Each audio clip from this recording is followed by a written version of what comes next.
link. Oh, if I still like.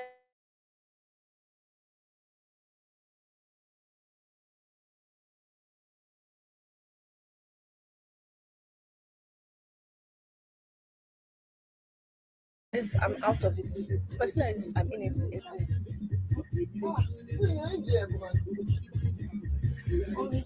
It is got to depend there. The light has already turned. But you can leave it like that. Should the light be on? Yeah, it should be on.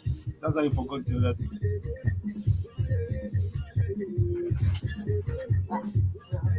Hi. Happy Valentine's. Hey, we'll show the two chairs. I think they're okay. Where she sits? It's first sit. Want to check? Okay. The cable. Yes, sir. Valentine. Yes, we are sure. 35 minutes to tell them once. I'm not jabby.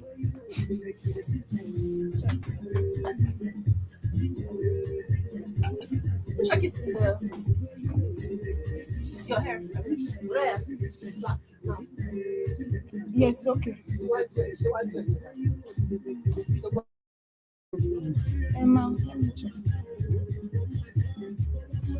We're live on YouTube.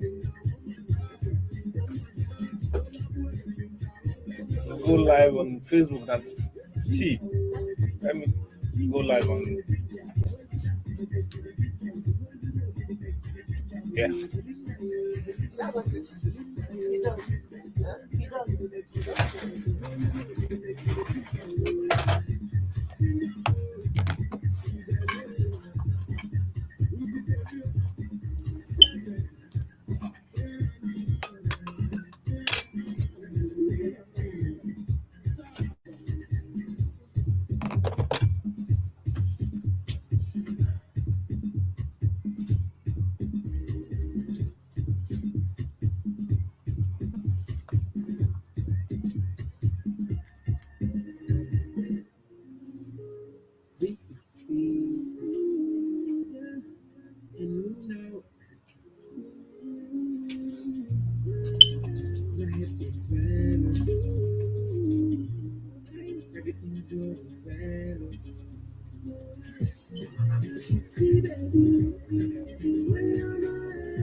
Send me Please, and we can send what's it called? Entertainment news. I can't find my copy.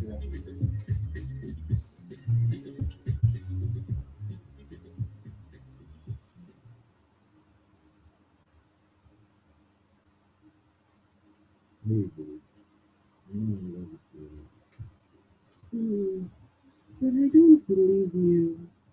Really? Yeah. Honey, it's been 15 years we've been married. Yet, every day we Have you sent it? over little things that are not necessary, not important, and spoils the mood all the time. Wow, I don't know what else I should do. What exactly do you mean? We spoke about this yesterday. I'm tired, please. I'm already I'm just tired. I'm tired.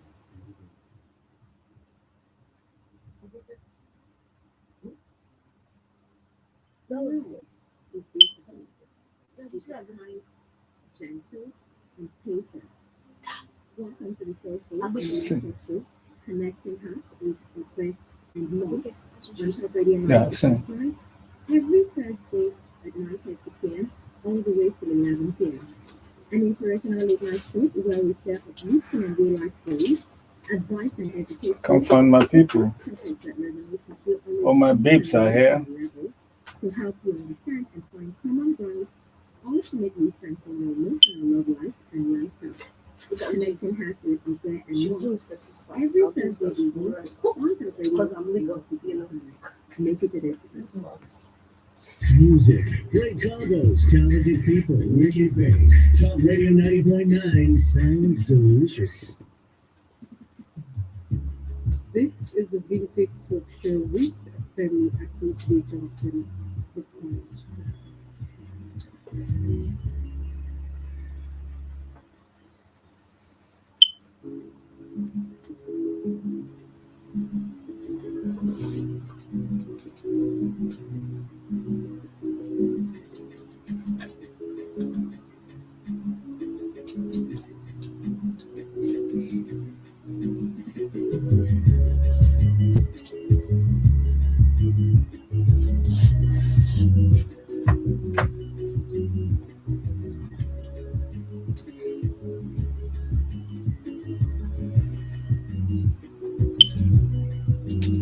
Are you ready?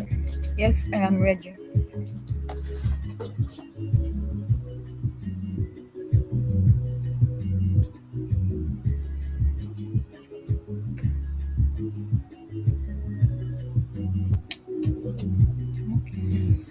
Check that out. Have you shared the link? Yes.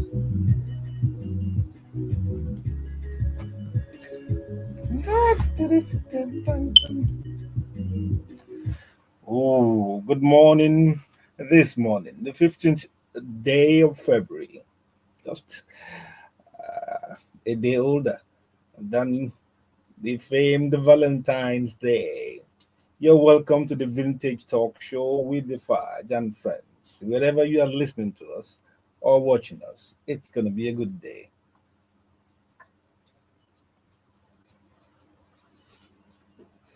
I'm your anchor. For the moment, my name is Femi Akintunde-Johnson. My friends call me Fudge.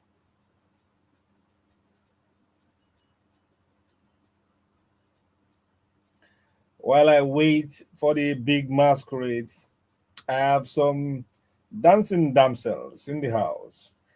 Good morning, Esi-Ìfẹ, Arogundade. Good morning. Good morning to everybody.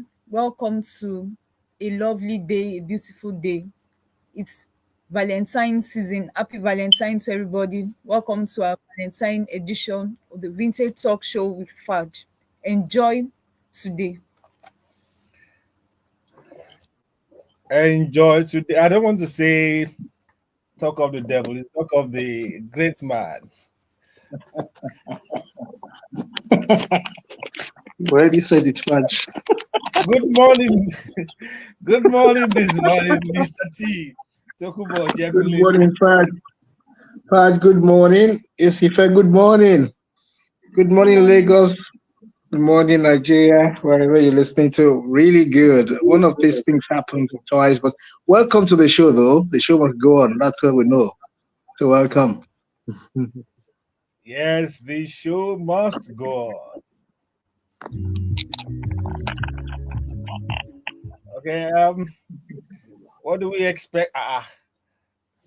Today is a great day. Love is spreading around. Even even our long lost brother is here. Good morning, Alex Ogundadegbe. Good morning, sirs. Good morning, Lagos. It's great to be back. I Yeah. apologize.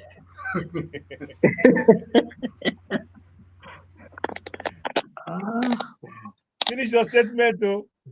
Finish your statement. You are going to tender an apology. Yes, I wanted to apologize for my absence last week. It was a crazy situation. I don't want to take too much of our time explaining, but there were a lot of Yeah. things beyond my control. So, Okay. That's a long enough explanation. Thank you so much for making it to this morning. Alex, welcome back. More introductions as we go along.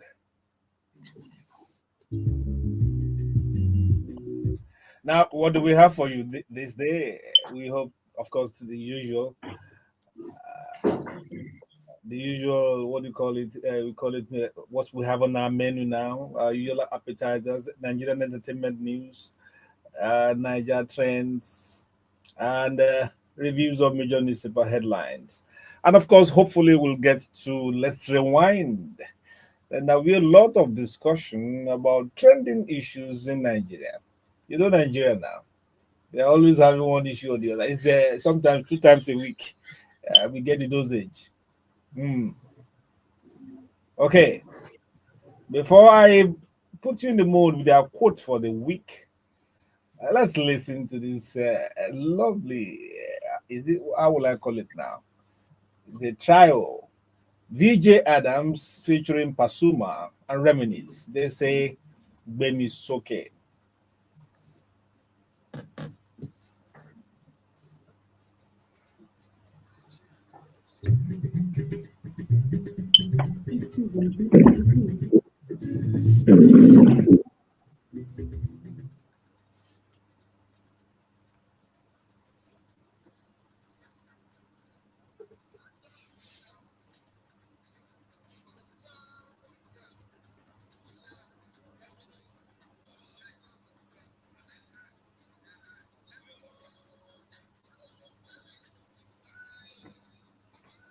Beni Soke, mo dúpẹ́ o.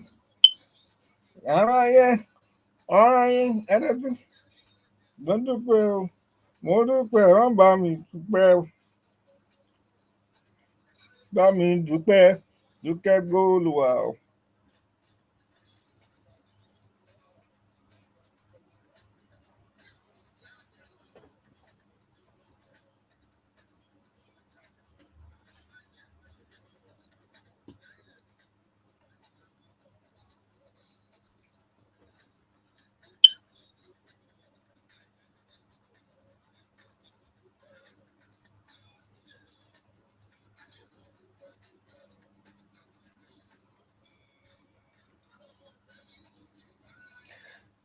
May the Lord lift me up so that the world can see me. That's his prayer there and my prayer this morning. And I hope for you out there. Let the Lord lift you up. And so that they can celebrate you and congratulate you and your family.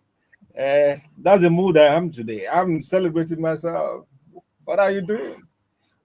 Do you have hangover of Valentine's Day? You have survived it, don't worry. Whether it's ache or pain, you are here this morning. Give thanks to God.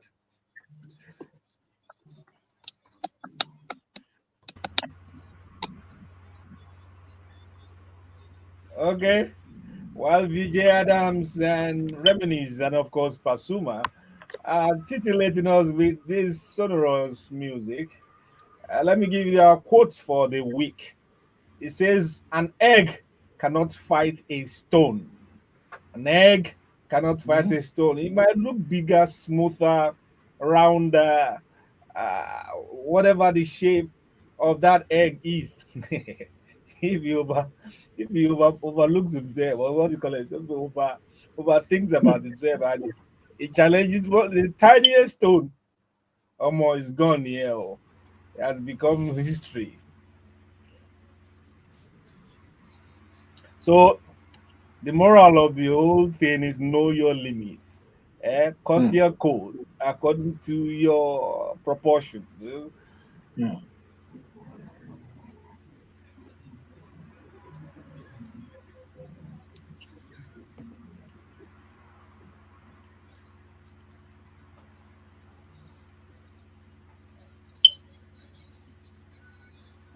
All right, yeah.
We are back.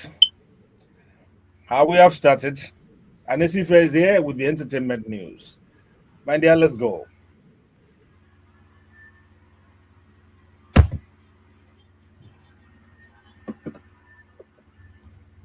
Esi-Ìfẹ, what are you waiting for? Your this thing has scattered. Sophia celebrates 70th birthday. Veteran Nollywood actor Nkem Owo, famously known as Sophia, marked his 70th birthday on Friday, 7th February, expressing gratitude for the milestone. Taken to Instagram at Osofia_Nkemowo, he shared a heartfelt message. Chi Efogo, today marks my 70th birthday. What else can I say? To God be all the glory. A special thanks to all of you for being part of this journey. I love you all. Born on 7th February 1955, Owo has built an illustrious career as an actor, comedian, and singer. His performance in Stronger Than Pain earned him the 2008 African Movie Academy Award (AMA) for Best Actor in a Leading Role. In 2017, he was honored with the AMA Lifetime Achievement Award, cementing his status as a Nollywood icon. Renowned for his unique comedic style, Sophia remains a beloved figure with unforgettable performances, particularly in the classic film Sophia in London, securing his place in African cinema history. Wow. Wow, wow. Wow, wow, wow. That's when they say you make the ambulance sound. Also, I mean, Nkem I would have thought it was like age mates, Yeah, we are, the man is quite 70. He doesn't look it at all. Wow. Wow. Congrats, congrats. Congratulations. He's, now he's Monica, permanent Monica now. He's Osofia in London.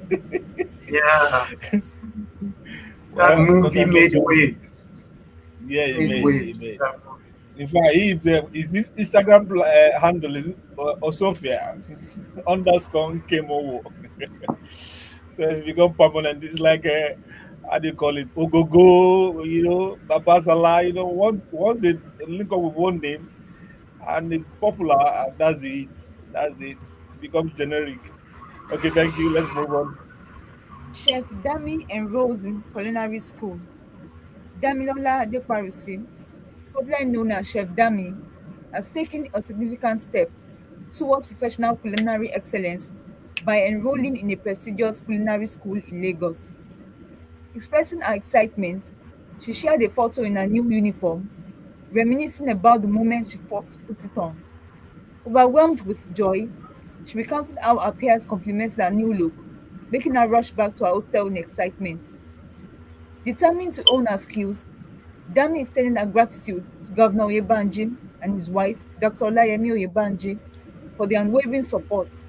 She also acknowledged her father Boy and the CEO of HB's Hotel School Lagos, sharing a light-hearted memory of mistakenly calling the CEO principal. With a passion for the culinary arts now backed by professional training, Chef Dami is set on a path to becoming a distinguished chef. Well, congrats. Congrats. That was the lady that Is came it, after Bati. Hilda Bassi, Hilda yes. Basi, okay? Yes. isn't she the Guinness Book of Records contender? Attempter. I think she's one. Yes, At, yes. Okay. She won. attempter. Hers was a little bit comical, but now she's setting it right. That's the way to go. Get professional.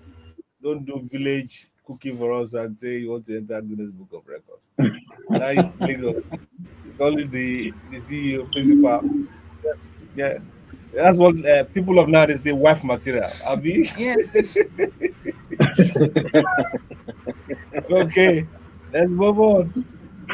Nigerian Idol still owes me prize money. Ah, K-Peace. ah. A decade after winning Nigerian Idol Season 5, singer Kunle Ogunrombi, better known as K-Peace, has made a shocking revelation. He never received his prize money. Wow. Speaking on the Honest Bunch podcast with Nedu Wazobia, K-Peace claimed that the organizers failed to deliver on the 7.5 million naira cash prize, a brand new car, and a 2-week trip to Dubai, rewards that were publicly announced when he won in 2015. I left Nigerian Idol with 0 naira in my account, he lamented, revealing that despite his victory, he struggled to afford basic necessities. Speaking, he added, as the Nigerian Idol winner, I had to move around Lagos for interviews on an empty stomach, Wow. even though I was supposedly 7.5 million naira richer. When I asked about the price, they told me they were still branding the car. I went through hell after winning the show. These revelations have sparked fresh discussions about transparency in reality TV competitions. Wow. It's really, really Wow. so sad. It's a 10 very, years, very sweet story. almost Why? 10 years after. How come? 7.5 I mean, million. in fact, he's waited this long. He himself actually endured this long. That worries me. High It must endurance. have been trying, they've been posting him, and he's trying to be civil so that he does not bite the fingers that have fed him, as people will say. I hope the organizers, this will get to the organizers of that reality show. That he has stopped does not mean you should not fulfill your obligation. You promised him 7.5 million, a car, brand new car, and 2 week trip to Dubai. The man is now hungry. No 7.5, no car. They claim they were still branding the car. Is it that they are going to, are they vamping it, or what are they doing to the car that 10 years after? But in the car. Or they are But in the car. vamping it, or what are they doing to the car Oh, to dear. change? Yeah. And this is Why 10 years you after. shipping it? You know, are they just constructing? I mean, it wouldn't take. Wow, it's a sour taste in the mouth for the organizers of uh, uh, is it Idol, Nigerian Yes, Idol. Nigerian Idol. Wow, that's so poor. And please let us remind them that the value then will have changed. So they should be ready to up the money. They should, they should, they should. I think the Somebody youngsters should approach. needs somebody needs to They should inquire. investigate and find out what happened. Mhm.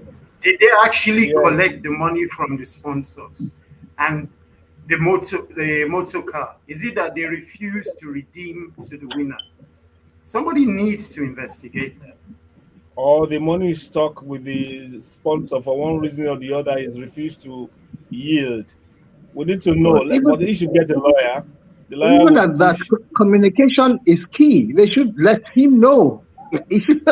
They shouldn't wait until the man gets to do bagang bagang on the streets of Lagos. They should, I think that's what that's communication why is he all waited about. long.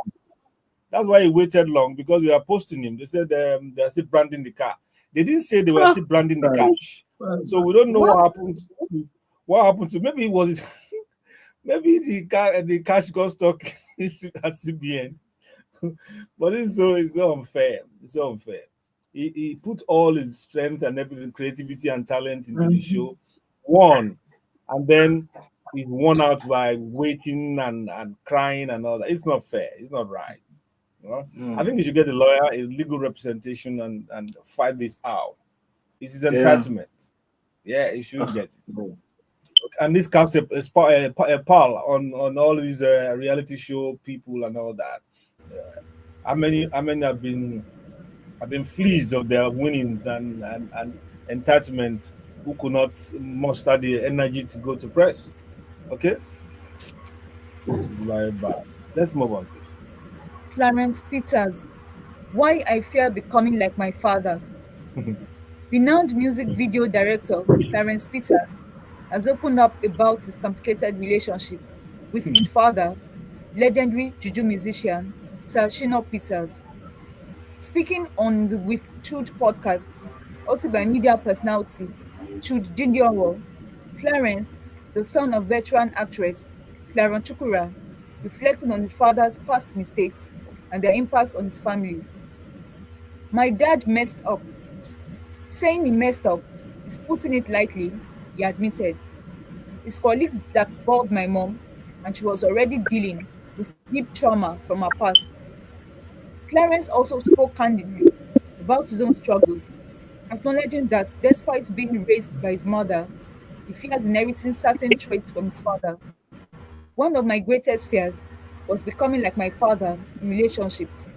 I've seen some of those tendencies in myself, so I can't claim to be a saint. That's why I won't judge him, he confirmed.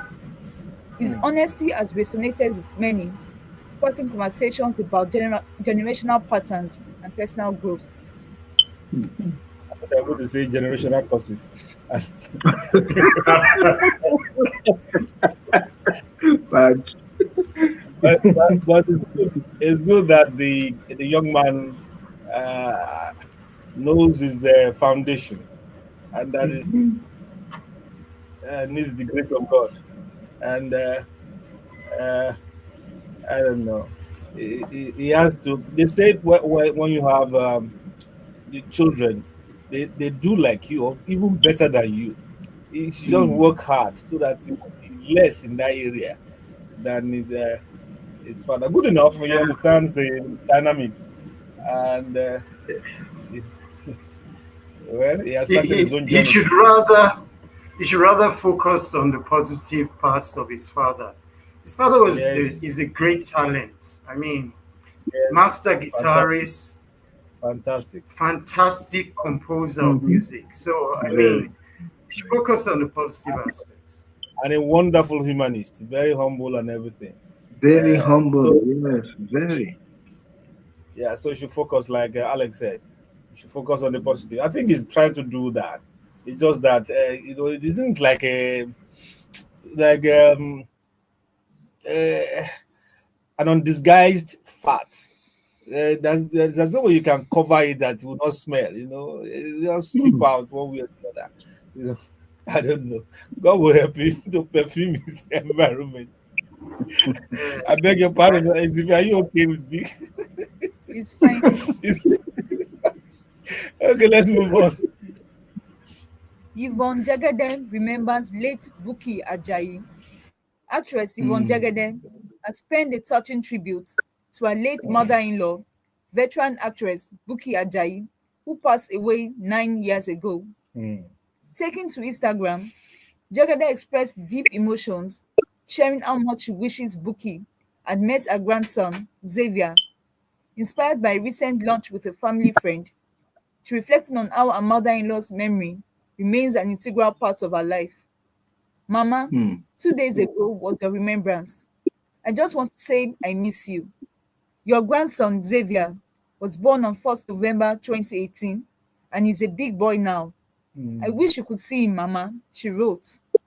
Her mm, post struck a chord with fans and colleagues who filled the comment section with love, prayers, and comforting words. Many also pointed out the striking resemblance between Jagede and the late Buki Ajayi, praising her for keeping her legacy alive. yeah, that was a wonderful actress. Yeah. Wonderful woman. Very, Very lovely, very. very warm, you know, Hmm. not in a patronizing way. Free, Very warm, very free, funny, yeah. Free spirited too. very free spirited. That's the right word. Very free Hmm. spirited. I met a couple of Wow. times and it was fun. It was fun. Mm. Much older, but it wake you. You know, he will speak to you as if you have colleagues or friends or something like that. Yeah. Great woman. Yeah. Okay. 2024 Eddies nominations announced. Nigeria's prestigious music awards, the Eddies, has unveiled the nominations list for its 17th edition, set to take place in 2025. Leading the pack is Tokunbo, better known as Odumodu Black, with 5 nominations, following closely behind are Afropop star Ira Star and street up sensation Charlie Poppy, each earning 3 nominations. Odumodu Black is also in contention for Best Collaboration alongside heavyweights like Chike, Wizkid, Zlatan, Asha, and Tiwa Savage. Meanwhile, the late Mohbad has been posthumously recognized with 3 nominations despite his Hmm. passing on 12 September 2023. With a strong lineup of nominees, this year's awards promise to be an exciting celebration of musical excellence. Wow. Well, congratulations to all nominees. Congrats. Yes. And uh, it's nice that they still remember Mobad. Mm. Hmm. So I just love, I love when people work hard and their work works for them. Let me play you this song from him.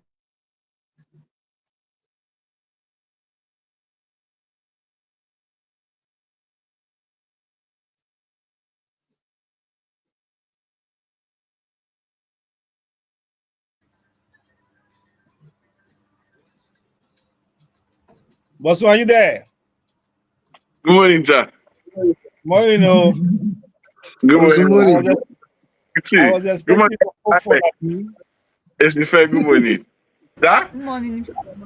I said I was wanting to poke fun at me for our Ah, loss. no, no, Yeah, it kinda. was, it was just 3 months. It was pretty much. No, 3 months. Yeah. I know. Yours is coming. You know, Ah, your strikerless hole is coming. I'm playing Leicester. They don't know how to play. They don't know how to Oh, play. okay. Is that kind of a failure against Leicester would be the greatest pain, no? When the I worst have team will beat you up, no strikers, no center forward. they have Sterling. Imagine they have Sterling. Who depends on Sterling? I'm just sorry for you people. They don't know how to play. Okay, let's get back on steam. Esi-Ìfẹ, sorry about the break. We still have one or two more. Yes, we have 2 more. Okay, let's go. Toyin Lawani opens up about epidural side effects. Hmm. Fashion entrepreneur and celebrity stylist Toyin Lawani has raised concerns about the long-term effects of epidural anesthesia, revealing that she has been experiencing persistent back pain. In a video shared on social media on Tuesday, 11th February, Lawani expressed frustration over the lack of awareness regarding epidural side effects, particularly for women who undergo it during childbirth. I haven't felt like myself since getting the injection, she admitted, criticizing doctors for not providing enough information about potential complications. Having received epidurals during the birth of her last 2 children, Lawani's concerns have sparked conversations about maternal health care and the need for better postnatal support. Yeah, I'm sorry, I didn't get the voice there. Um, I checked that epidural stuff, and I can imagine how it. I think it's some kind of anesthesia that's injected in the lower part of the lower, I mean, beyond the waist, so to speak. I beg your pardon. I think it's to aid childbearing, which is usually painful, so that they will not feel as much pain. And then I just I hail women, what they go through, give us life. I hail all mothers out there, all sisters, the female folk, wonderful, wonderful specimen of God's creation. I don't know if I can give birth to one child. No, no, because the ordinary malaria injection, the pain. I like sometimes. Have you ever thought about it? About collecting, about giving birth to, replacing your wife to do it? When I was much younger, a dog bit me at home, and I was taken to the hospital, and then they wrote me 21 injections. I will never remember. I will never forget. 21. I would go every morning and then go for checkup again. By the time I went through 4 days, I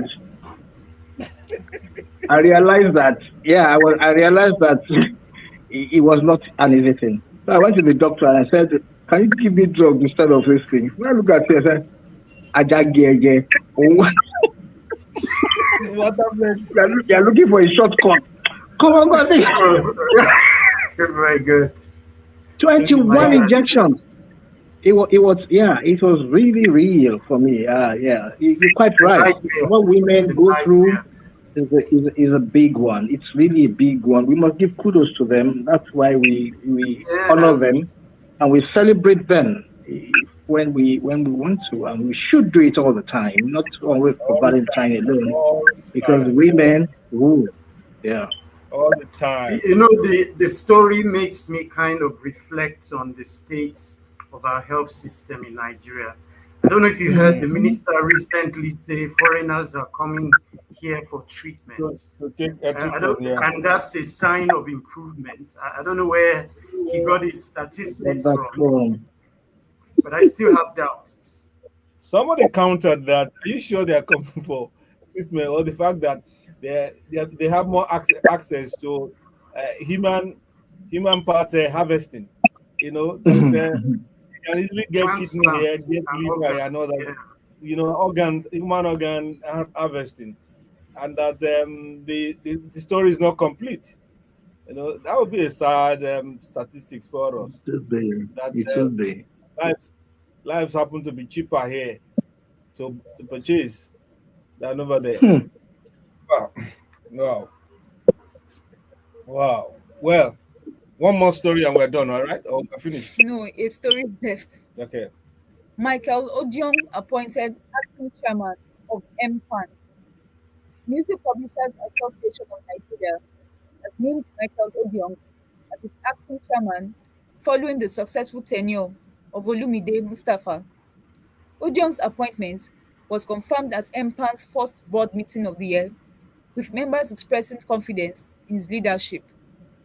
Speaking on his new role, Odion stated, "I am honored to take on this responsibility at such a crucial time for music publishing in Nigeria.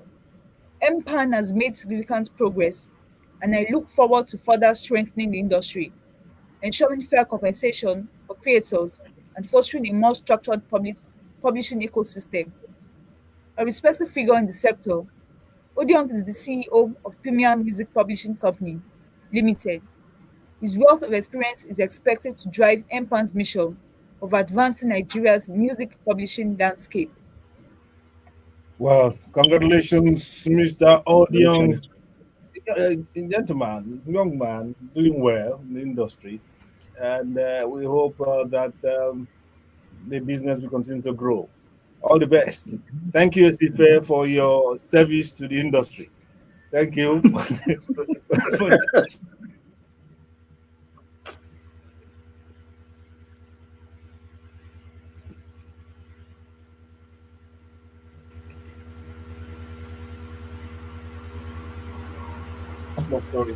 It's nice to welcome on board Bosun for our legal expert and social development advocate. Good morning, Bosun. Good morning, sir. Good morning, everyone. It's a pleasure to meet you. If you hear the croaky voice, it's not his voice. It's probably the network that's working with the system. That's not usually Bosun's voice. We take a short break and come back. Wow.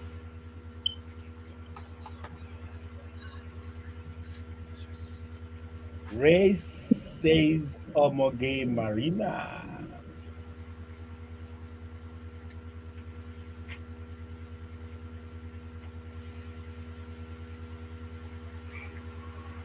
I don't know if you gentlemen saw the story of a U.S. congressman who claims that Yeah. U.S. aid is sponsoring terrorism. That means you did not read your Niger trend. It's there. Okay. Try and find time to quickly go through as we discuss it. There's another. I didn't get a copy. There's another video. It's Vintage. Okay. Officer, did you see that one top army officer in the panel where they were talking? There's a video that's gone viral involving a top army officer in Nigeria. I don't know his rank, but they had a panel and he was talking about regulating NGOs. I don't know if you saw it. Oh no, I didn't see it. How NGOs were coming and they were stylishly funding all these insurgents. That's what they. Yes. Because they will tell you that their shop goes down somewhere, then before you know it, all the things on board have been taken away. So they were styling, feeding these people, sending them. Instead, they stopped the 2 trucks that was supposed to be by NGA, which was supposed to be carrying things, and they found ammunition on board and all that. So he was talking about how to regulate and monitor, but instead, the country has been involved in regulating most of these NGOs, particularly those ones who have to pay into the internet to support people or to do things. He said sometimes some of them come and do for offices for 10 years, 15 years. And you wonder what exactly they are coming to do, that in case they have a lot of motives that are not particularly good for the nation. But it said basically they've been regulating things that actually been on the road, such stuff that they used to do in the past that has been spent largely. So it just to show that what that man said and what the other general said is actually correct. That's the same. Well, Trump has stepped in and is stopping a lot of it now. And he has this 27-year-old chief press secretary. I've never seen a lady that young, and, making such presentations in the White House. She's the youngest in the history of the press corps. Yeah, I saw Levitt. Yeah. Caroline Levitt. Levitt, okay, with a double T, I think. Yes. Yeah. She's making all kinds of exposures and revelations on a regular basis. Okay, guys, let's get back online. It's a tough world we live in. Now you can join us as we discuss some of the headlines of major newspapers. Would not be able to take more than 2 or 3. You can join us. The number to call is 0913697345. 0913697345. 73485. Let me start with the punch. And it leads with 54.99 trillion budget. Let's say 55 trillion. Experts list funding hurdle as debt servicing takes 14 trillion. Ooh. Lawmakers approve 344.85 billion for themselves. Salaries, overhead.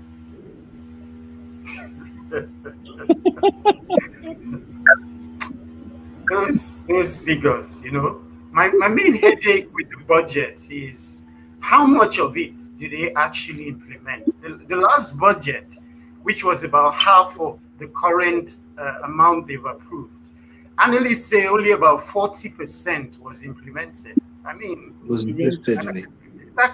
that's scary, Now, the question you ask is, with all these trillions that they're announcing, how much will actually be implemented in the course of the year? Now, the money, I'm not an economist, and but the money, when you say you use 40%, the rest, is it that is, it's not as if they have the money anyway. Is it that they didn't make up to 40% of the revenue? Because if you implemented 40%, and normally our budget nowadays is like abracadabra, you want to spend 100%, but you cannot generate more than 70%. So you go you plan to borrow the 30% to spend, right? Like the first budget they brought out was 40 something trillion. Then they realized that some agencies will get in more money, like the customs, the FIRS, and one or two other outlets. They will bring in some about 3 or 4 or 5 trillion more. Then they increase the budget again. They increase it to 54 trillion. You didn't say okay, because you're gonna look for 14 trillion to pay debt. Then you are going to look for another 20 something trillion to add up to what you are budgeting, so that you can be up to that. And then you are using benchmark. Now, it cannot be, except you are in a dreamland. It looks like, so at the end of the day, you spend 40% of it. Now, is it that you didn't generate up to that 40%, or where is the rest of the money? Who's keeping the rest of the money that you collected last year, but you haven't spent? Is there a carryover? That is it. Raj, for me, there is a carryover, and nobody is giving accountability. Nobody's asking these vital questions you're asking. Rather than ask the questions, they top it again. They keep topping up. They keep topping, and we keep borrowing.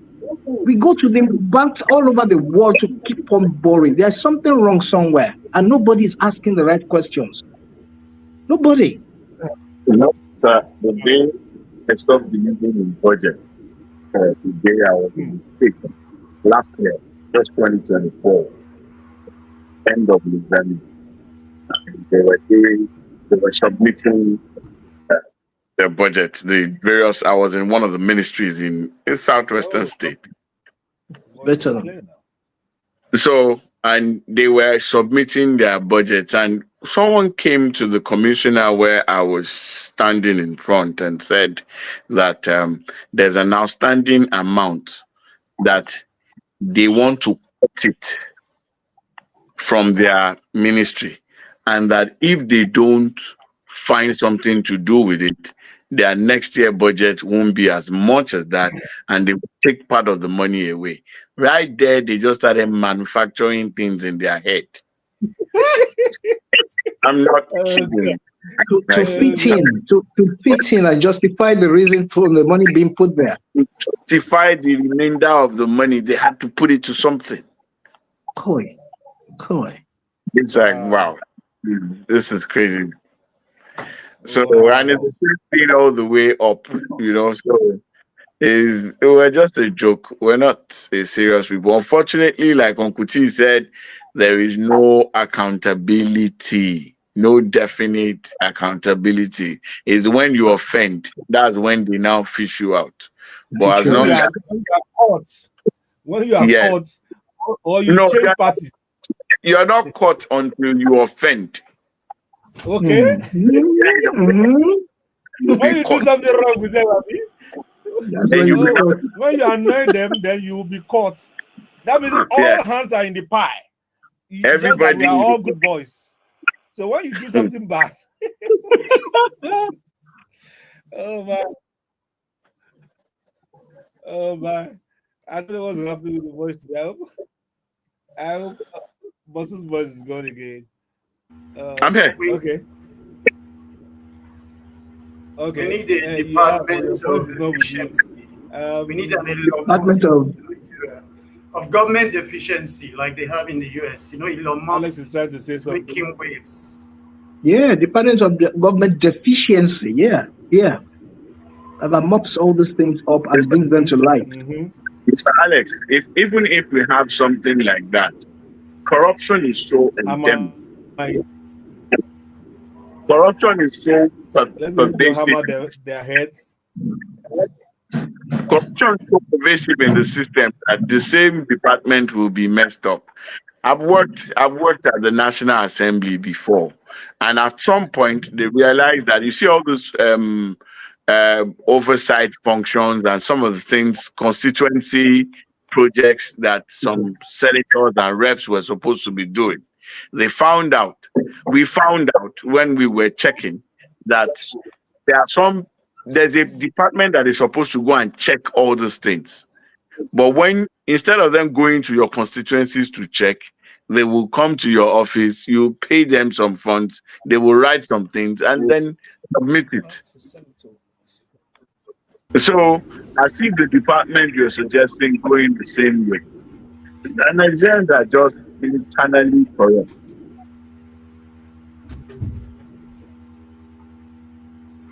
The network is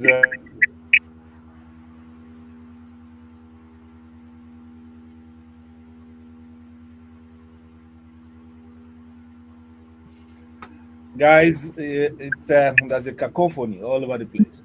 Nigerian Tribune says Southwest governors to set up joint team to combat ISWAP's threat to establish food inflation joint monitoring team.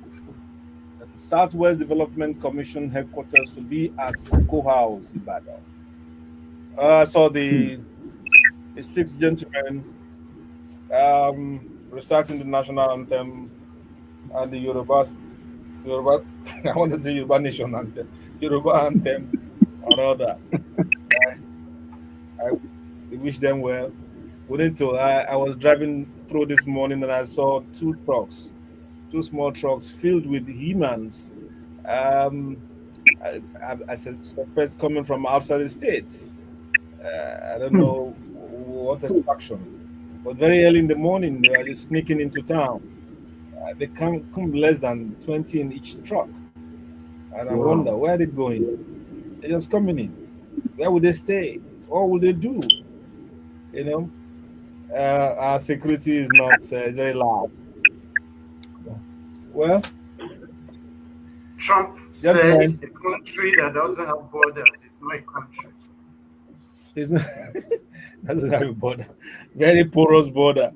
It's for many years, the grace of God that we are surviving, are sustaining. Okay, gentlemen, let's take a short break. I want us to get into. We have so many stories to read in Niger trends. I hope this network stays well. The network is going come ça, and they'll be increasing money anyhow. They're increasing money and not increasing efficiency. You know, or connectivity. They should not let us get annoyed though.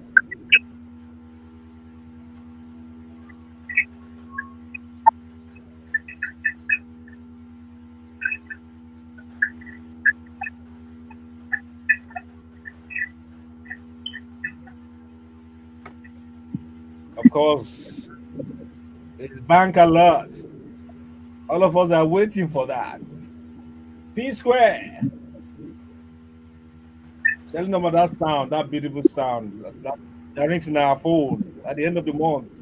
And for some of us who are lucky, every other day, like Alex and Co, I have to be dropping from here and there. I like the uncle. I like the uncle part of it. Have you?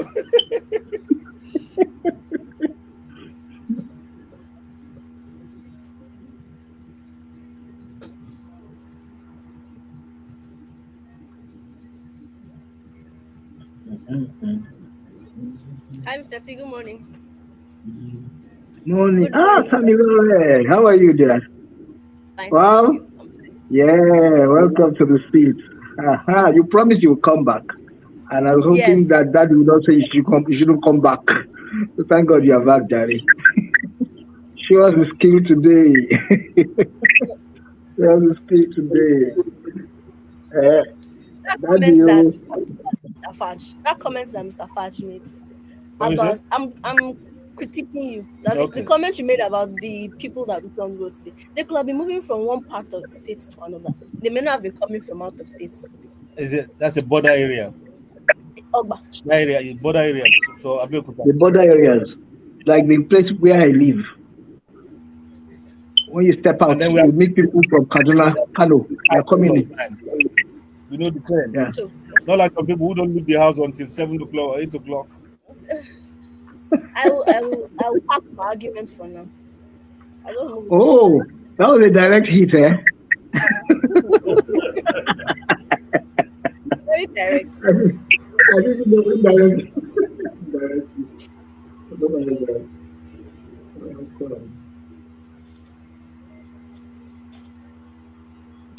But that coming together of the governors is really good. And I remember, I think it was Bosun or Alex that was emphasizing the need for local security to be set up. All the governors coming together. I think it was on this show. Yes, on this show that you highlighted that. Yes, yeah. And I'm beginning to feel that it's the only answer for now. The only problem I will have is, corruption is endemic, as you rightly said. And how well can we trust even the local stuff guys we have around us? Who are they really? Need to be very careful. Just take people in, and they could jeopardize that intention, which is very good. They could jeopardize. You don't know the stuff of these megas. If they were once ISOP members, and the way we are even going, forgiving Boko Haram people and bringing them back quickly to society, they get mingled up in any way. They could join the police force for all I can. They could join the military for all I can. Who is tracking them? Nobody is just tracking. We just say, you are forgiven, son, you are forgiven. Go back to your home and sin no more. And that's the way I see these things sometimes. I'm not in the security angle, but I suspect that something fishy could just go on or go wrong somehow. Because they have not been they've not been traumatized. They've not been, how do they say it? Where you recalibrate someone to be part of society. Yeah. So they haven't done that. They haven't done that to something them, or what do you call it? Yeah, they really need to be. But can you really do that for these people? Do they look at people who can go to school and be told, don't do this, do this? Who can be gone into? Yeah. You know, the big question is, how do you know a radicalized person has been rehabilitated? How do you know? How do you know? There was a story of one of them who went back home. The first thing he did was to kill his father. Wow. Yeah. So, scary stuff. It is scary. Bringing them back into the society. Take all of them to the family and let them start living there. Instead of just using them like that. Nothing. The inclusion procedure is very scary, as you said, Alex, and it's also very worrisome because we are rebaggaging and repackaging them for further atrocities. And this time they will be armed and they will carry identity cards representing various agencies. Uncle Fat, are we discussing that girl that was prostituted? The Unizik? Yes. Okay. Yeah, so I'm launching. Okay. That means you guys have not opened that document. It's good. Let the feedback be fresh. Okay. Yes, we're on to the part I enjoy most. I hope the network will perform. Um, it's the Niger Trends, trending stories within the Nigerian space, and we have all the chaps here. But well, well, God willing, and telco supporting. Mr. T is here. Alex Ogundadegbe is here. Bosun is here. And of course, our lady in the house, a lawyer, an entrepreneur, and other few parts that I know. Excellent brain, by the way. First class student uh, at the law school. I dare say, welcome this morning, Tamilore. Wow. Thank you for the warmest welcome. Okay. All right. Okay, now I'm pretty well. So, Okay. So don't disappoint. I feel like I'm being tested. Yeah. Into Niger Trends, and Tamilore will be giving us the lowdown, as they say. Let's start. Okay. Natasha Osawaru and Tubaba's relationship drama. Nigerian superstar musician Tubaba is making headlines again, and this time it's about his love life. The singer recently confirmed his relationship with Ogun State lawmaker Natasha Osawaru following his separation from wife Annie Dibia. A video of him proposing to Osawaru has gone viral, fueling social media reactions. Tubaba, however, denies that Osawaru played any role in his marriage troubles. In an Instagram post, he described her as an amazing woman and expressed his intention to marry her. Meanwhile, his mother, Rose Idibia, has publicly pleaded with Osawaru to leave her son alone, claiming he is not in the right state of mind due to his impending divorce. She also suggested Osawaru may have spiritually influenced him, referencing the beads on his hands and neck. With Tubaba now deleting his love declaration for Osawaru from Instagram, the saga continues to unfold. What's next for the music star and his new love interest? Two-Face. Did you watch the video when he was proposing to the woman? You know something, yeah. Before the release of the videos, I was telling somebody, I said, this Nollywood has just begun. Oh. The person said, no, the mother has come to that. I said, don't you understand what I'm saying? The next version, somebody who has been in relationship with the woman or the lady will come out very soon and give his own version. And then you find connections and disconnections. Oh, please clap for me. That's where the story is going. Though. You wait and wait. When it comes, you respect me. Wow. I looked at the guy in the video when he was doing the proposal. He looked like someone that's on substance, that shack something, not ordinary eye. Then he's stripped to the Edo State House of Assembly. After going to the gallery, you are not trying to hide so that people will not see you. The gallery is to be seen, I don't know. Let me ask. Did he bend the knee? Did he go down on it? No, it was the video did not finish, but it looked as if it was going to go down. But the video did not end. Maybe part 2 will show up later. But so let me ask you: can you?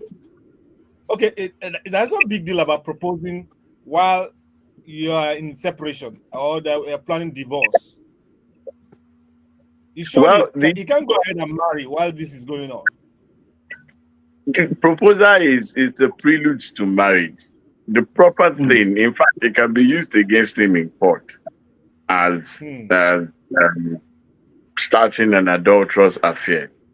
So, but proper thing is he's supposed to allow his divorce process to finish, get a judgment, and then normally at the end of every judgment for divorce, there's something called a decree nisi.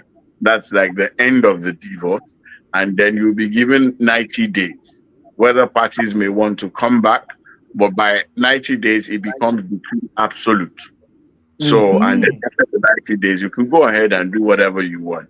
But Two-Face and women, and his affairs with women has always been an unserious thing. I mean, from his early days up till now. So it strikes me like an unserious person. In fact, I feel added to Uncle T's plot for how this plot is going, he might come up with a new release very soon. So he has been able to synthesize his mind. So eye of the storm now. Popping very soon because it's been out of news and out of the space why. So, but in the past, he's been very much present on everybody's lips and in everybody's mind. So if he drops anything and makes reference to a track on Annie, another track on the new legislator, everybody will go and buy. So it's a good PR. You're right. I also suspect that following what you said about his unserious nature, he might come up and say, I don't know why the people are trying to spoil my relationship with Annie. I mean, I don't know all these bad belly people. Don't mind them. That boy has us call. Okay. He has been in the news circle now for 3 weeks. That's a very good one. Bad or good, it's a fantastic publicity space for him. So I'm sure he's going to concoct something for next week. Maybe they'll be in Dubai, then they'll not say the Nigerian law cannot stop him from marrying in Dubai and all that. Lawyers will give him more work to do. So okay, next story, please.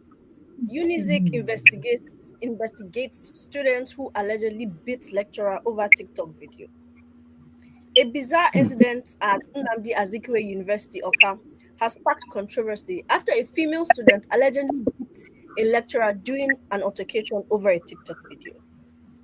The university management has launched an investigation after a viral video showing Godi Precious, a third-year student, physically engaging with Dr. Chukwudi Okoye from the Theatre Arts and Film Studies Department. Reports indicate that the lecturer tapped Precious on the shoulder while she was filming in a university corridor, asking her to make way. The student allegedly reacted aggressively, grabbing his shirt and biting his wrist and arm. Unizik's spokesperson confirmed that Acting Vice Chancellor Professor Joseph Ikechebelu has ordered a full-scale probe to ensure a fair resolution. Let me stop you there. The latest is that the school did not waste time to expel the young woman. Isn't that too draconian? Yes, what she did was bad and untoward. Could it not be dealt with like suspension, a semester or two, and then you repeat your class or repeat the year to expel? Maybe the publicity that followed also impacted. Yeah, I know. It's quite degrading. I know. And I saw a clip of Sir Richard doing an analysis and looking at a different angle. That why did the man touch the girl? Why did he touch her at all? Why did he touch her? You mean the first touch? Sir? You mean the first touch of let me pass? Excuse me. Yes, that he could have asked to pass without touching her. That the touch was him touching her. Exactly. So and he got a lot of flack for that angle. I watched his interview, and if you see the way Nigerian social media people were responding, abusing him, but I only felt that it's good to look at all angles of a case like that before you now arrive at a conclusion. Before Bosun will intervene, another angle I didn't like was the man not only insisting that he should delete his presence because he passed while she was shooting, but that he made to grab, or he grabbed the phone to confiscate the phone, right? I mean, I do in my class. I tell them bring the phone here or keep the phone here or put it in silence and all that stuff. But to grab the phone for someone who is already worried or agitated, I think it's a little bit also provocative. But nevertheless, I thought the expulsion was too severe. There's no room for correction. There's no room for remedial outlet for the girl. Yes, Bosun. Yes, sir. My Bennett colleague in the studio knows something they call the industry fit and proper. And that I'm sure your learned colleague heard those. Me, I didn't hear what your Fit and proper. You said there's something fit and called proper. fit and Okay. conduct. Okay. yes, there's something called fit and proper conduct in law school, in the law profession. You can come out with a first graduate, and if you find that fit and proper, you will not be allowed to graduate. That's if you deal with some other untoward behavior. For me, I guess maybe my generation is different. I grew up in a generation where teachers are feared, lecturers are open. You can't talk to I think get to an extent where you will hold a lecturer, fight a lecturer, and then something yes. in this generation. Yes. So that's the impact effect. It is that she essentially harassed. In fact, it was the people that said actually exonerated the man. Because imagine if there was no video showing how the whole thing turned out. Most times people sympathize with this. Yes, now you just have said anything. Yes. So, and then that man may lose his career and everything he did over time. So, for me, the law is harassment, and then this is Africa. It's times. I mean, the professional level, one year being to talk. The age and the bound your age the society come. So when kids start harassing people, the industry took that position because you are not treated with kid gloves despite effects. What will happen afterwards? You may not be surprised at how other people they want somebody to jack this and probably slap this. So it's a way of saying that after your fit and proper conduct to be known as a conduct of this and go elsewhere where they were not. See all this everything going on social media, trying to do TikTok is going. Is there no time for breaks? Or should you think everybody is different because you want to do things? These things should be driving down to this upcoming generation. This is Africa. When you go abroad, you do how they do. But we still have respect here. It's sacrosanct. That's just my opinion. I shouldn't say anything, Faj, after Bosun had said this, but it just hits me a bit. You know, when you do what you do that you know it is wrong, and you are not penalized or dealt with accordingly, as soon as that thing is happening, and all you get at the end of the day is go and say no more. Look, the next few days, the whole of that campus will do just any other thing. Nobody is going to sit back, right, and say, I'm not going to do it. They're going to be, no. After all, it happened to Miss Kike. Kike did what she did, beat the man up, did everything. And what did she do? They didn't do anything for her, rather. You know, that hurts me. I don't think, no, it really hurts me. Then there is something else I've always said. University structures and institutions of educational learning have a problem at the moment. There are no well-designed structures to handle the recalcitrant attitude and indiscipline among the students. There is none. Because by the time they are setting up a senate and all, before they pull 1, 2, 3 things, somebody comes in as a son of a chief or and after a while they have to be decisive before it's too late. This one, they have done it.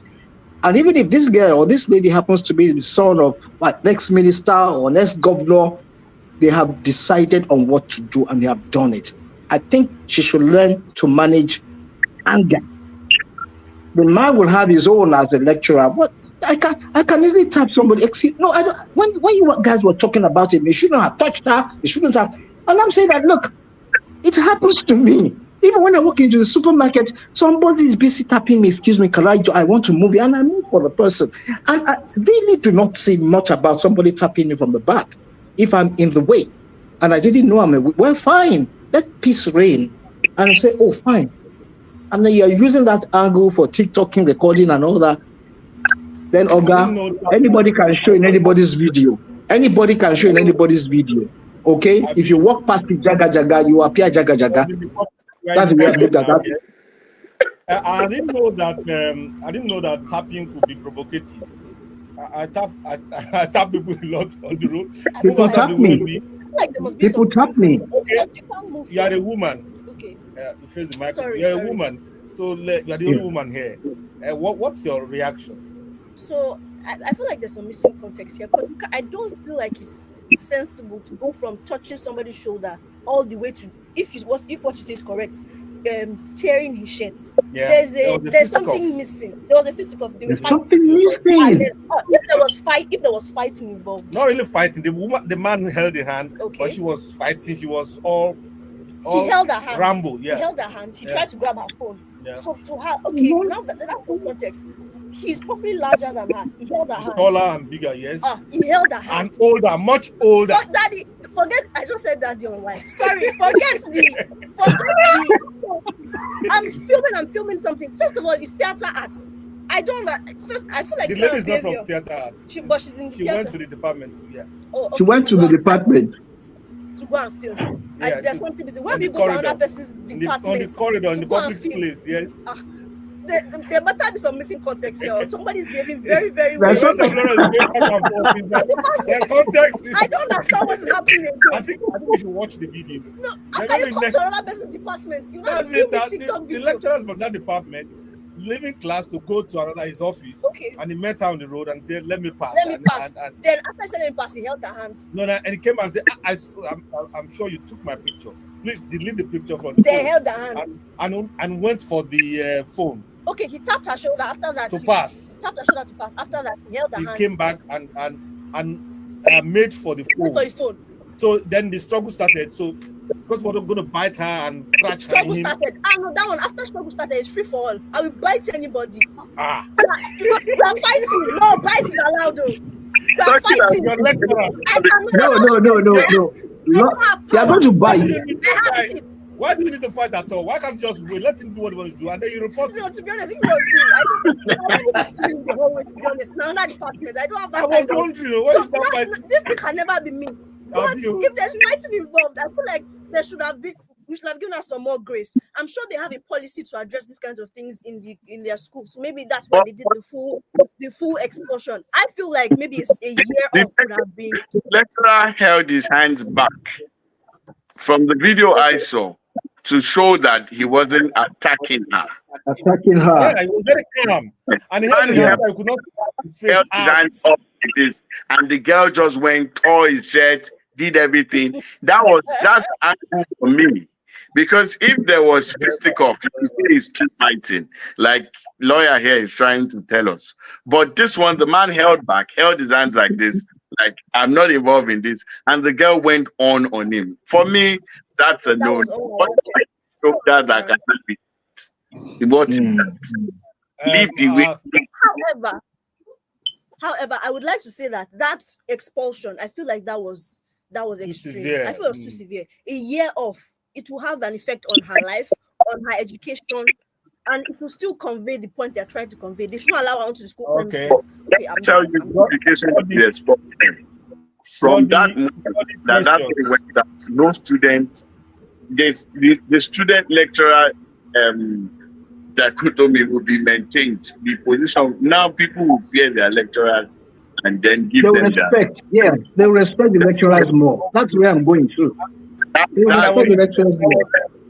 There was a sad story that even the lecturer mentioned it in his report that she probably had the impetus to do what she did because one of our parents, either the man or the woman, was also a lecturer or is also a lecturer in the university. So probably that gave her.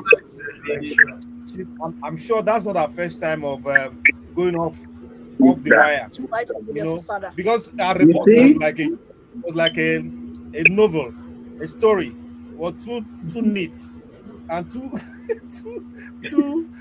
how will I call it, too convincing. That you know that's a lie. There's a lot of lies inside.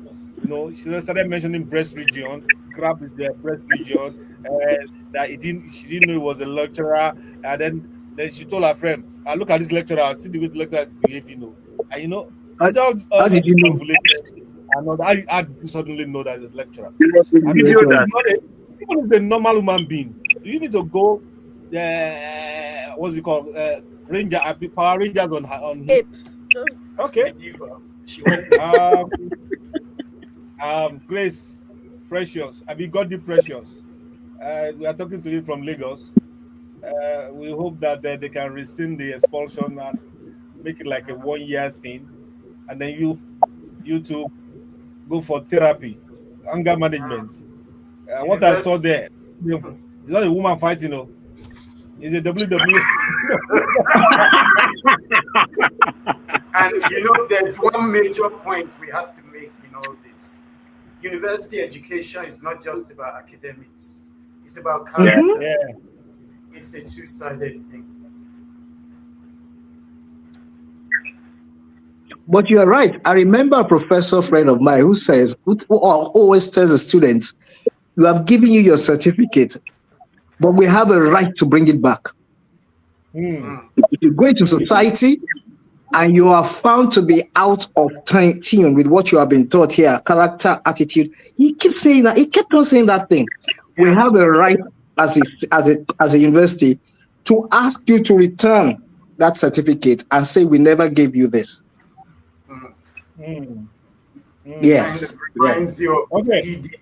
You had his honorary doctorate withdrawn. We still have many stories to go. Let's go to the MTN. Let's go to the MTN story. Okay. Nigerians outraged over massive data price hike. Nigerians are fuming over a sudden and steep increase in mobile data costs by major telecom providers MTN and Airtel. MTN, the country's largest telecom provider, has tripled the price of one of its most popular data plans, while Airtel has also raised its tariffs. This follows a recent approval by the telecom regulator for a price increase, though it was supposed to be capped at 50%. Subscribers only noticed the changes when they attempted to purchase data, with social media buzzing with complaints. The cost of MTN's 15 gigabyte weekly bundle jumped from 2,000 to 6,000, sparking outrage. Wow. Many fear the increase will push struggling Nigerians further into hardship. MTN has defended the hike, citing the need to serve customers better, but Airtel has yet to respond. Meanwhile, Globacom users say they have not been affected. The telecom regulator NCC is yet to comment. With inflation and economic struggles already biting, many Nigerians see this data hike as yet another burden. The big question now is, will the government intervene, or will labor unions intervene? Wow. Well, this was on Wednesday, either Wednesday or Thursday. The latest news was that MTN had repented and reversed the 15 GB to what should normally be, which is like 50%. Is it not here we are doing about a week ago or 2 weeks ago? No, about 4 weeks ago, when we are fighting and doing crusade over the 50%, and you wake up and you see 200%. Where do people come from? They can't be Nigerians now. I was checking the data. I was just scrolling the data. There's one I always love using, and it's very nice. I think it's about 6,000 or 7,000, and they will give you a particular gigabyte per day, and they will manage it for 30 days. So I like it as a backup. And I went there. I can't find it. They put it out. Those guys are smart, honestly. They are smart. They removed it. All the things have been arranged, everything is 50% now. Yeah. But the House of Rep is still coughing that they should not do anything, they should not do this and that. Labour say, I don't know what happened to Labour again. We were supposed to go on the streets February 4, and then this thing happened to us. Oh my. They moved it to May. They say it's not May. Now you see, if you notice, they are saying to us that Airtel and others have not done anything. They are keeping quiet. You know what MTN has done? Yorubas call it Ofaya Gbangba, Bosita. You know, they are all the same. What they are actually waiting for is the outcome of what MTN has done. They want to see, they want to follow it. Okay. Exactly. And then the others will follow slightly and hey, don't worry, that MTN has done it. Don't worry, let's go ahead. That's always the point. And nobody fights for the consumer. Nobody argues for the consumer because consumers they can't do a class action. We cannot do a class action easily. Lawyers, you are there. Help me. We can't do a class action. You are only wasting our time to do class action. It's the truth. It is the truth. But we really have to be serious. And another thing I've noticed about business people, they will start small, woo you in their coven. When you get used to their services, then they begin to increase, and then you can't talk again. Now, we now see them as the only source or the only alternative to something. And that's the truth. When they catch us having to rely on them almost forever, then they begin to play us. And that is what they are doing now. Yes, they squeeze us. Because they know Nigerians love talking. They know we love talking. We can talk. We love TikToking. We love TikToking. But gentlemen, we also have to look at the other side of the ball. I mean, I listened to an interview with the MTN CEO, and he was doing an analysis that really made sense to me. He said the cost of maintaining base stations has gone up dramatically over the past 3 or 4 years.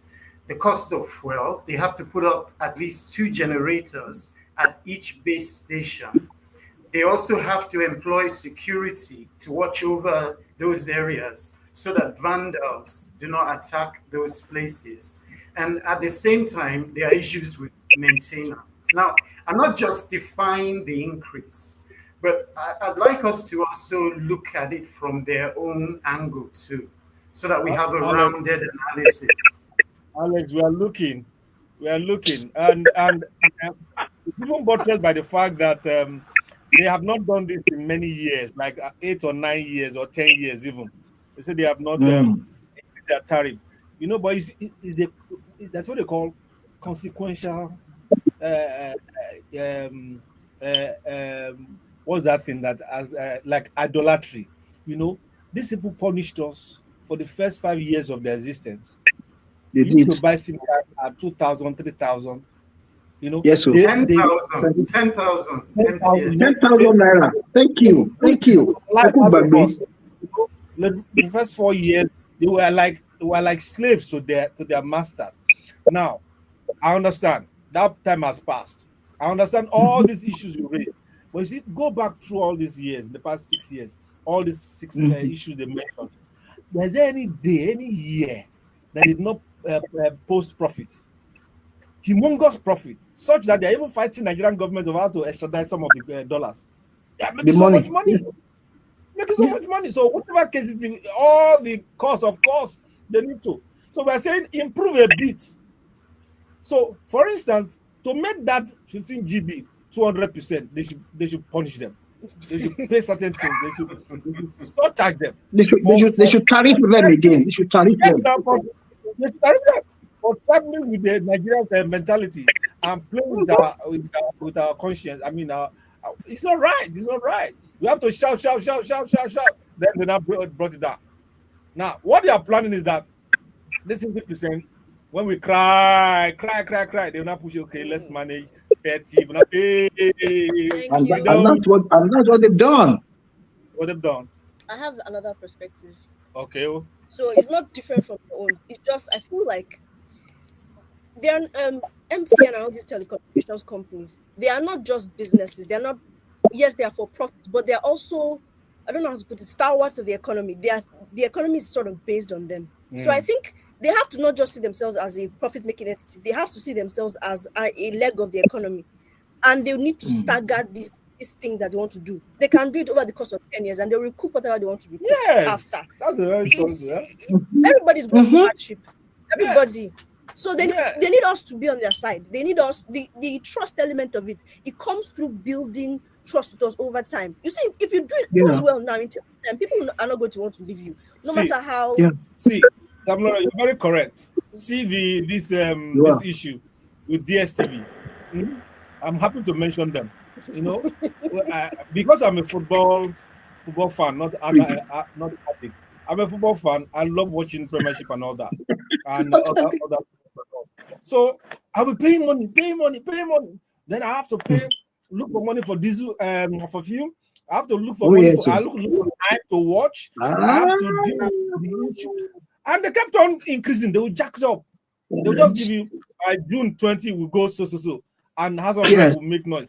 And lawyers like Bosun will say, hey, it's a private business, they can do whatever they like, you know. So I stopped. So I started investing in data and streamline and all that stuff, even paying some of the streaming something. Now, guess what? DSTV is not begging me. Everything they cost. They're not saying, don't worry, just pay for half of that one that should have paid. And they increase half. They'll give me exactly. They'll give me 2 months to use for something. So they're asking me to pay like a third or a quarter of what I was crying about. Now I'm not posing. I say, what is she? I think about it. I think about it. That's what happened to all the temples. They just say that we'll cut down, then we'll find an alternative. You know, and then Fat, just a minute before you go on. Tamina raised something that I just concluded in my mind that these guys want to take money quickly from us, as if the world is going to end tomorrow, or there's going to be a change in the universe. The way they like continuously, they just want to take that money. They want to take the money, and everything changes. Ordinary POS, you go to POS, you want to transfer money. POS transfer money. That money, that extra changes for the second of the day. Oh my. For the second of the day, it becomes 1 naira, 2 naira, 1 naira 50 kobo for transfers and all that. And these days, even your ATM, as soon as you move the money, they take your commission immediately. Yeah. They take commission on money that they reverse. Money that they reverse. They take commission on it. You go to the I'm telling you that hurts me. It hurts me. Many ATM. It's like a Aboki kiosk now. Yeah. Many ATM, they don't dispense money again. No. You know, it's POS now that I think the bank have POS ATM, so to speak.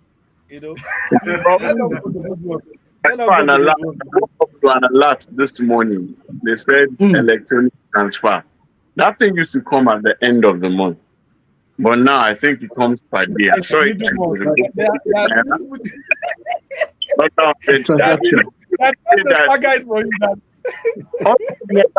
On a million customers, it's 100 million. Just yes, now back to back. So I'm like, okay, I don't want to do this transfer again. Let me enter the bank. I'll go and do it. I'll be now. Because I just 100 naira every day of the month. That's like 3,000 times a whole year. That's top of what? You're the one who begged me to come and do this thing, and now you're removing my money. If I go and put money there, you don't add interest. But if I remove my money, still remove all kinds of. There was one time they all the bank will send you maintenance charge. I'm like, what are you maintaining? My account is my account. What are you helping me to maintain? I'm not using what's that thing called? That device that whatever. Please, let's move on. Those people, They'll send you 10,000. You see 10,000 coming. By the time you check your balance, it's 9,000. Now then, something. I've removed something. They put the balance. Okay, next story. Because we can't. If you the way how do Yoruba people put it? If you think of the sweetness of whatever, you will scratch your body to the bone. So why would you do, you know? So if you think about the headache they are giving us, see, there's no Yoruba people in there. They can't. No, it's fine. It's fine. Fine. We allow you to go. We allow you to go because you didn't come across. You didn't come across. We allow you to just go back. It's not a Korean. It's not a Korean. Let it go. Let it go. Let it go. Thank you.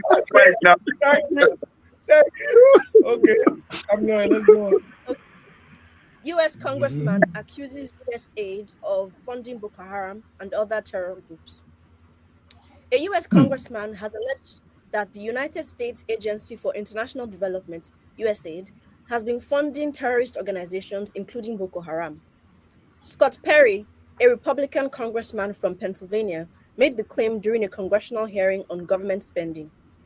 He alleged that USAID's annual $697 million budget has been misused to finance extremist groups such as ISIS, Al-Qaeda, and Boko Haram.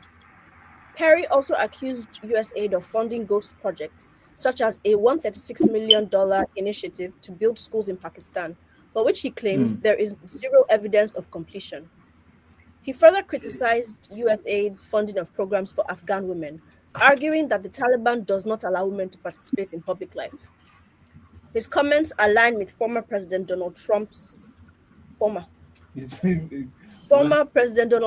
past criticisms of USAID, calling for its closure. Billionaire Elon Musk, now leading the newly created Department of Government Efficiency under Trump's administration, has also accused USAID of corruption and rogue operations. These explosive claims raise questions about U.S. foreign aid oversight, but there has been no official response from USAID or the Biden administration. This is an old story. Okay. Don't mind the script writer. Okay. Essentially, the man claimed.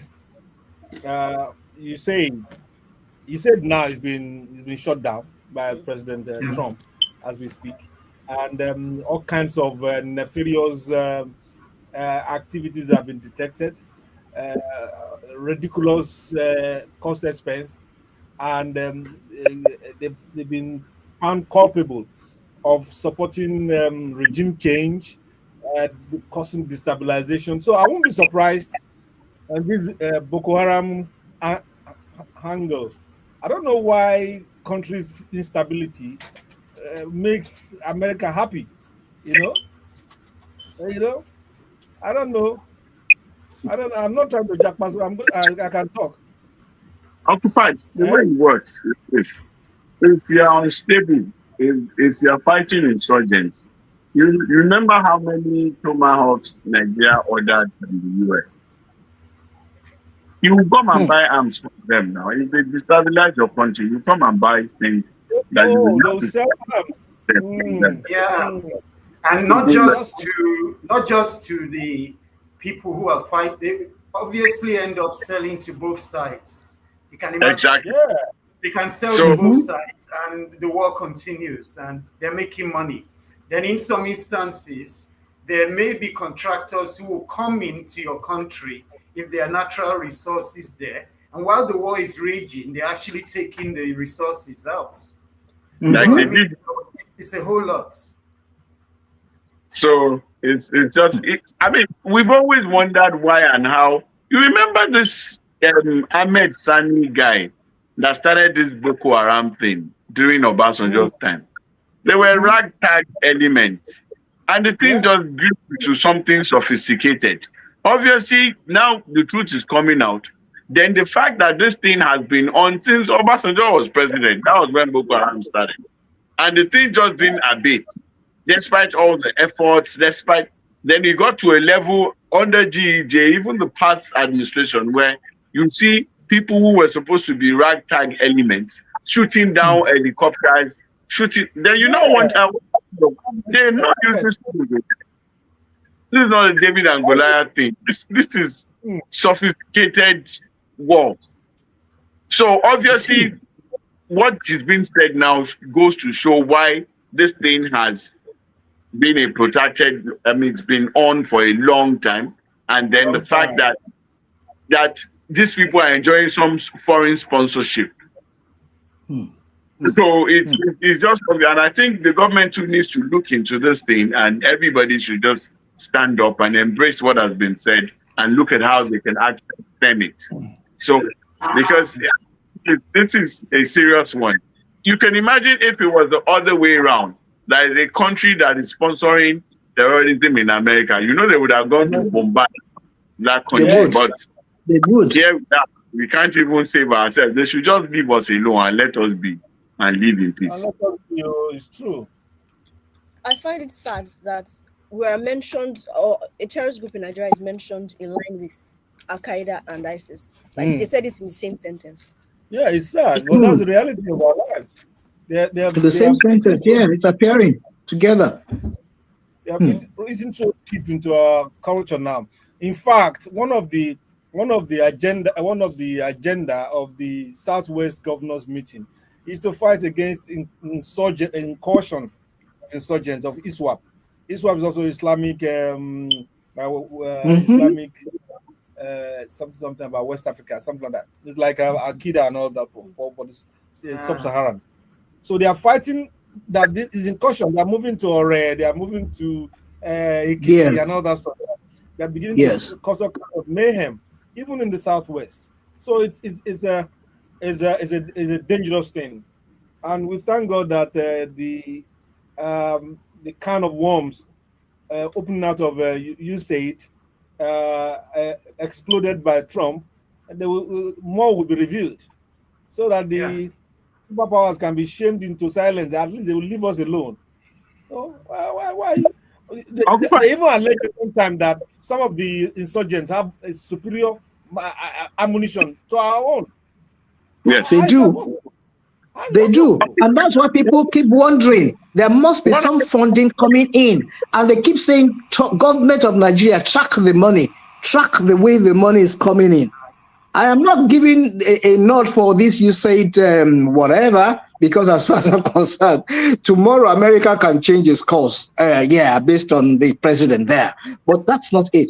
For me, there is some money coming into the bank coffers of these guys. There's just some money, huge amount of money.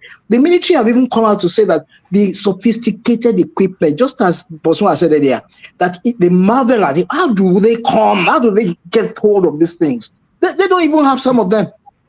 They don't have some of these things, and they are quite expensive. So where is the funding coming from? Obviously, there's a funny angle to this you said thing as well.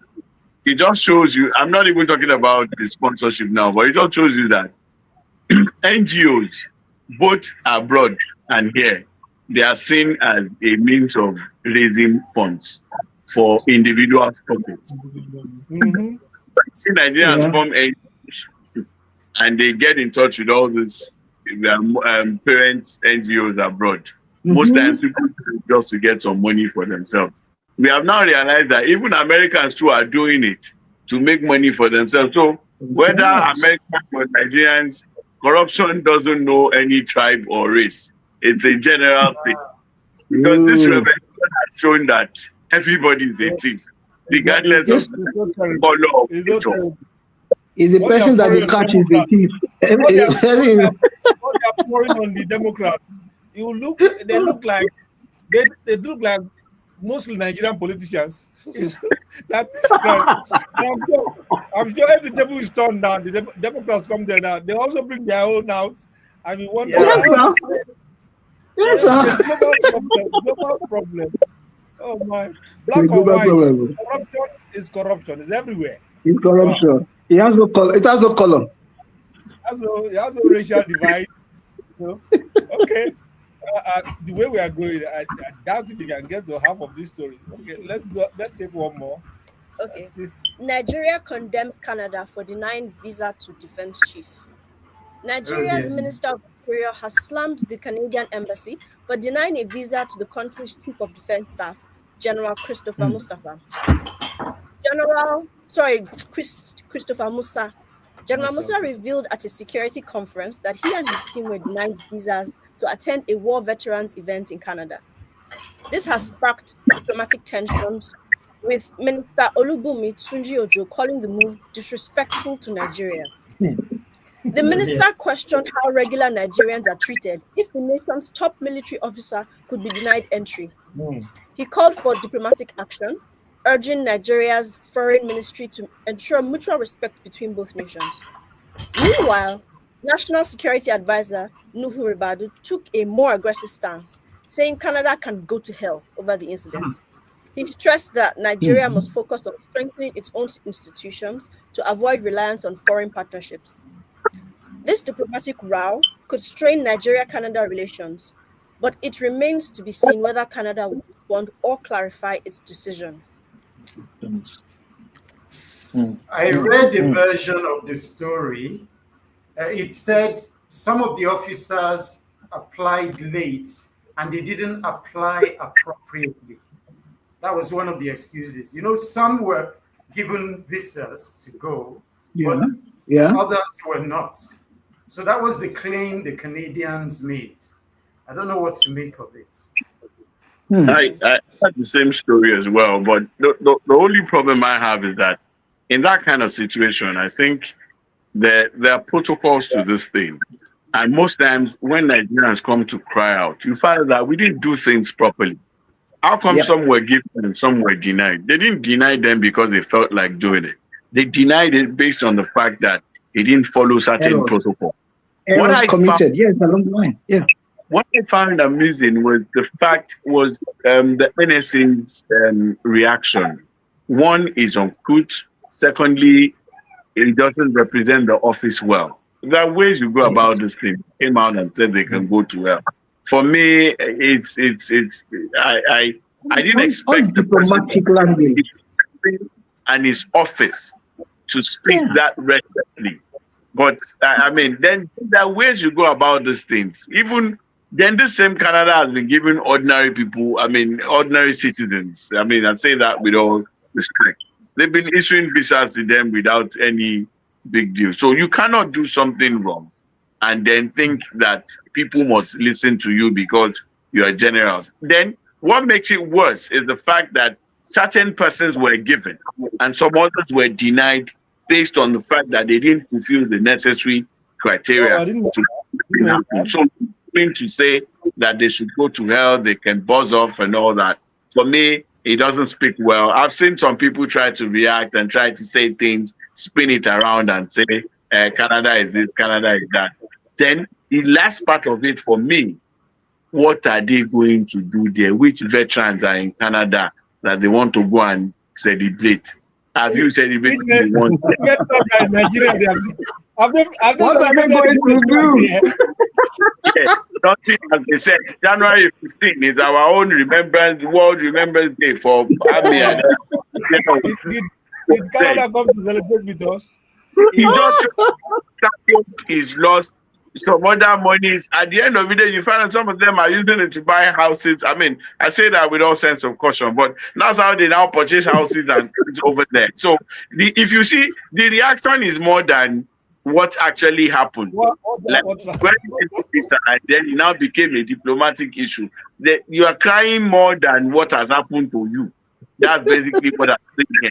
So there's more to the cry than what we are saying. If they go and say to face than going to Canada.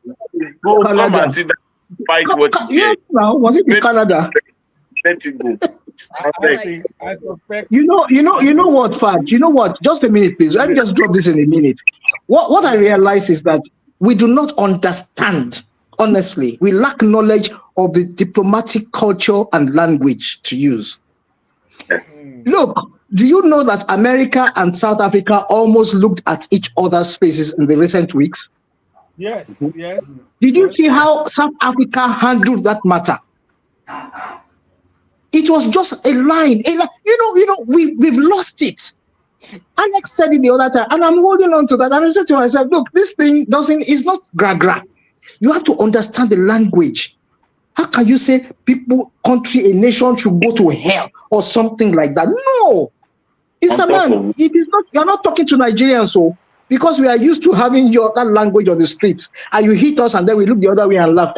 Leave him. You also will return to them. No, it is different, very completely different. And when you look back, Canada has not been too bad on Nigerians or with Nigerians.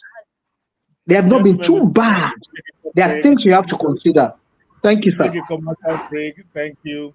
Tabler also wants to say something, but that will be after the break. Can I speak?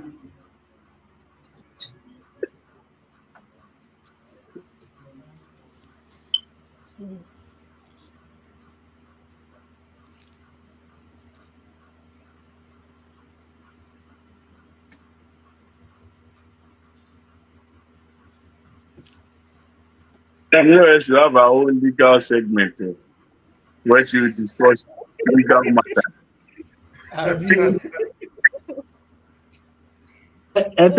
Short circuit. You want to short circuit around here? Ma worry, we will still be there. If I do that segment, the discussion will be this short. I will just be going out for you guys have turned it to legal angle, but it's fine.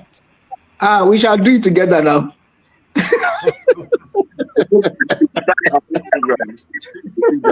But it's really nice, honestly. It's nice. Oh my, we've got it all warped up. Yeah. Well, that was bad thing, eh? I was surprised.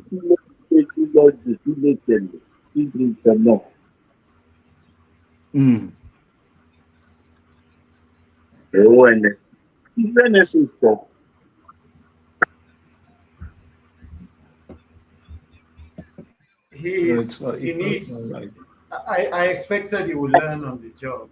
I mean, we've heard of all kinds of things in the media. One day he was analyzing the economy. And someone said,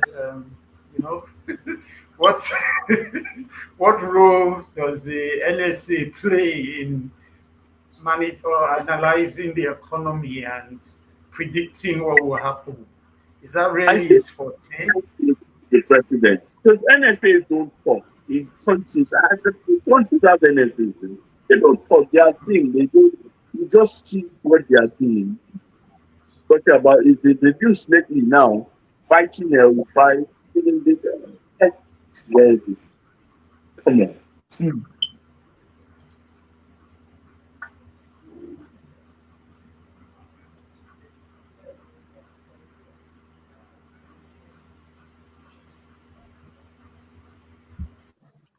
It's 15.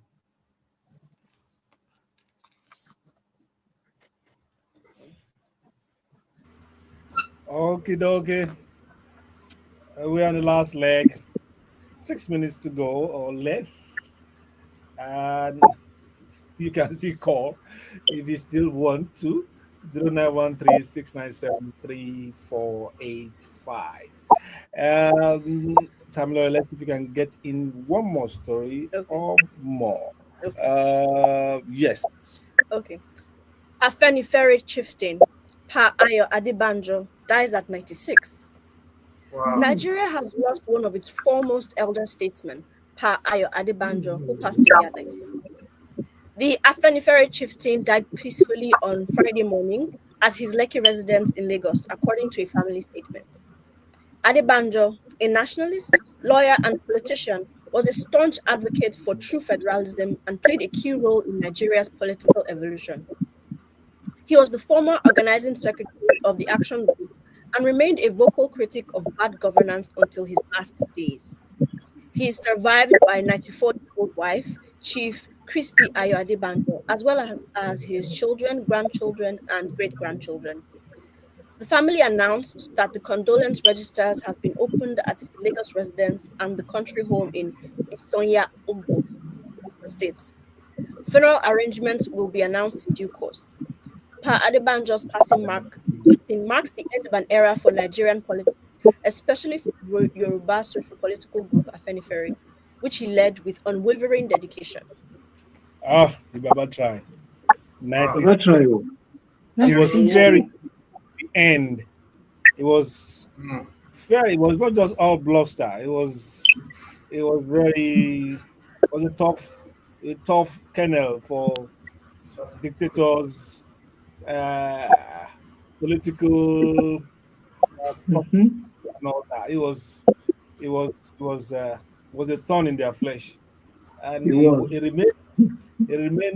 You know, none.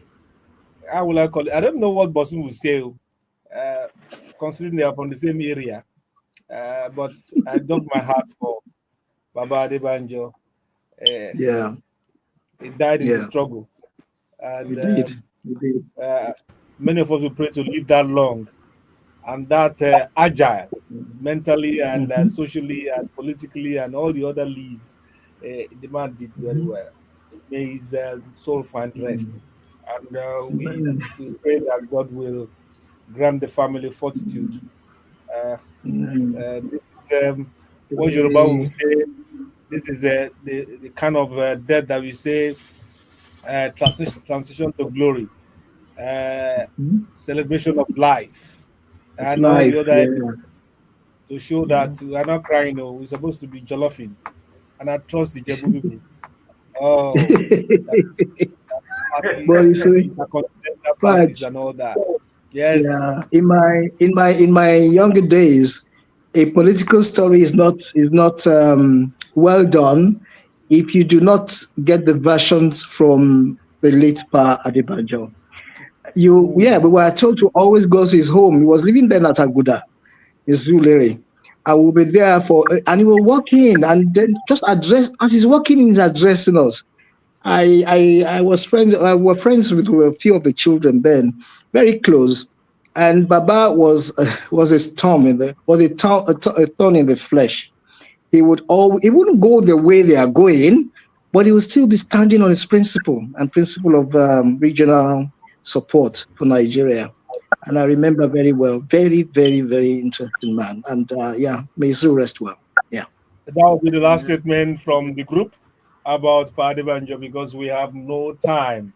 I'm going to speak for the rest. I wish we could tackle some of the headlines here. We have one, Mike Bamiloye warns against spiritual dangers on Valentine's Day. It's an interesting read. What will have happened? Carry over from the Valentine yesterday. And the man was evangelizing about the what do you call it? The end result of concubation of sorry. That's the headline that equals what's it called? Premium Times investigation, shocking budget scandal. Lawmakers allegedly extort universities millions of naira. And then final story would have been a woman that sold mother sells baby for 4 million naira, gets only 600,000. It's a market. So on behalf of that's a bad market. Gentlemen, quickly sell your market. I mean, sell your buys as we go. Thank you, Mr. T. Let's start with Mr. T. Thank you, Fudge. My buys are buys. See you next week. Have a blessed weekend. Fantastic. Alex? Yeah, it's been nice being here. Stay positive, whatever you do. See you next week. A miracle happened today. Alex started and finished with us. Praise the Lord. I'm Bosun. That was a pleasure. Yeah, I had a very good time. See everybody next week. God bless. Have a fulfilled weekend. Thank you. Esi-Ìfẹ is still with us. I hope you're giving us special. Really? Bye to everybody and enjoy your Valentine weekend. Yeah. Wow. The Valentine's Week is still Esi-Ìfẹ. It's still on. Valentine's Day is a state of mind, so always show love. Is that your mind? That's my mind. Okay. Oh, Unfortunately, really? that was yesterday, Is it? and some of us are, may we not outgrow Valentine. It's a prayer. It's a prayer. I'm hearing amen in the studio.